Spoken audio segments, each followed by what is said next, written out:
I want you to take a look here. So San Marino Unified School District is a low LCFF, local control funding formula district, which means if you look at these three school districts side by side, and the reason I selected these three is because we're pretty similar in size, okay?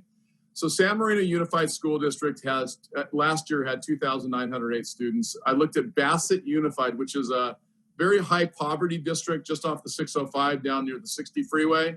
And then I also compared us with Beverly Hills Unified because I know a lot of folks look towards Beverly Hills as a comparable district to our own.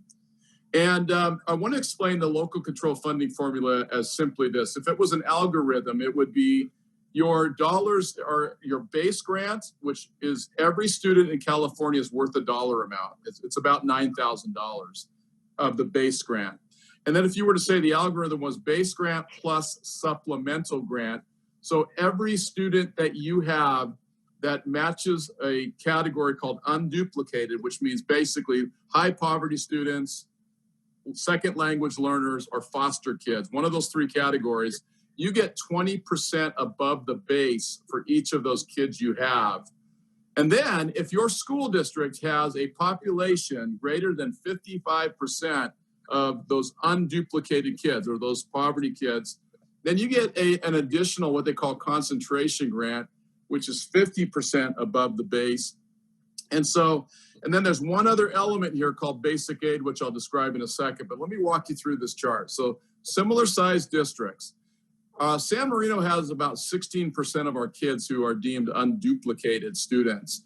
Bassett, high poverty, has about 93% of the kids that are deemed high needs, right?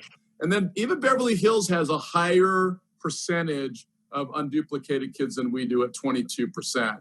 So that is what establishes these funding formulas. So now let's move to line 3, the base grant. So that's simply a calculation of about $9,200 per kid times the number of kids we have. So that number straight across the board represents how many kids you got. So let's move to supplemental grant. Because we only have 16% of our kids unduplicated, we only get 20% above the base on those 16%. For us last year, that meant $824,000. For Bassett Unified, 93% above, they got an additional $5.3 million. Even Beverly Hills got an additional $1.4 million. So let's move down to concentration grant. The only district on the chart with more than 55% unduplicated is Bassett. So they got an additional $5.34 million. So you look at total state funding and you see the inequity begins.